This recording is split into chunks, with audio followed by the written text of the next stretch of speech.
In a dramatic turn of events in the House of Commons, a Labour MP shocked both sides of the chamber by delivering a scathing critique not only of the Conservative government but also of their own party leader, Sir Keir Starmer. This moment of defiance, rare in modern British politics, sent ripples through Westminster and left many questioning the direction of both major political parties. Let's unpack the full story and understand why this fiery speech has captured the nation's attention. The session began as many parliamentary debates do, MPs lining up to voice their concerns, ask questions, and hold the government accountable. But when this particular Labour MP stood up, the tone of the debate changed.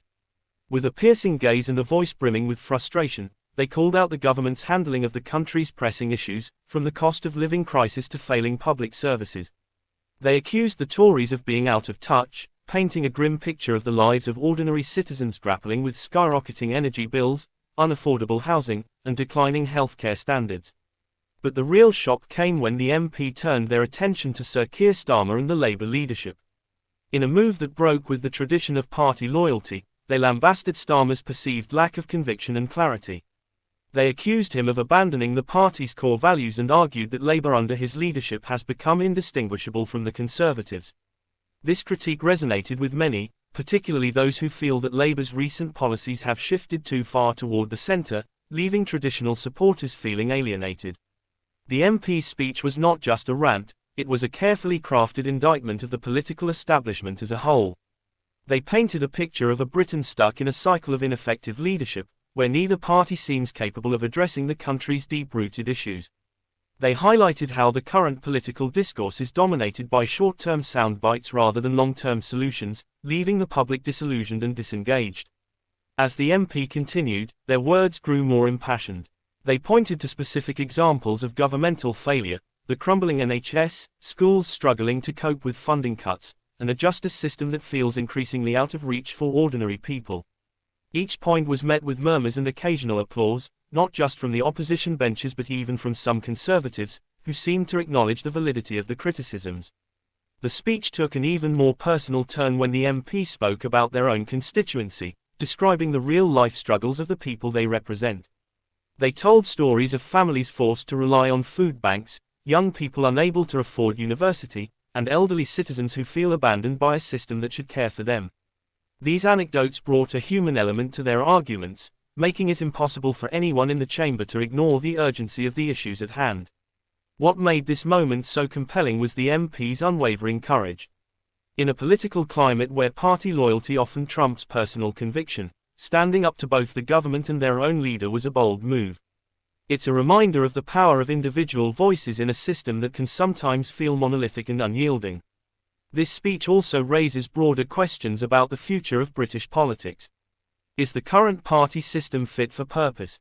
Are we seeing the beginnings of a shift toward a new political landscape, where traditional party lines become less relevant? The MP's actions suggest that there is a growing appetite for change, not just among the public but within Parliament itself. The reaction to the speech has been swift and polarised. Some have praised the MP as a hero for speaking truth to power, while others have criticised them for creating divisions within their own party. Labour officials were reportedly blindsided by the outburst, with some calling for disciplinary action. But whatever the fallout, one thing is clear: this moment has struck a chord with the public.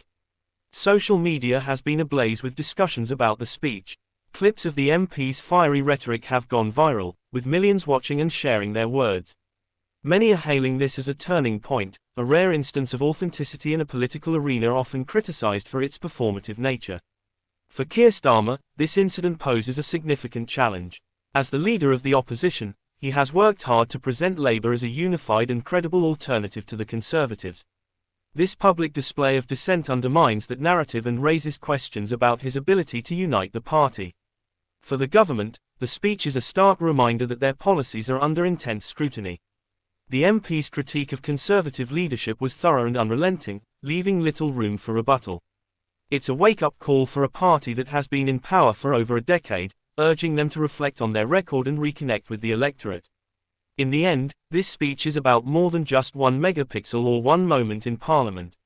It's a reflection of the growing frustration among the British people, who feel let down by a political system that seems unable to meet their needs. It's a call to action for all politicians to rise above party politics and work toward real, meaningful change. As this story continues to unfold, it's clear that this MP's words will resonate far beyond the walls of Westminster.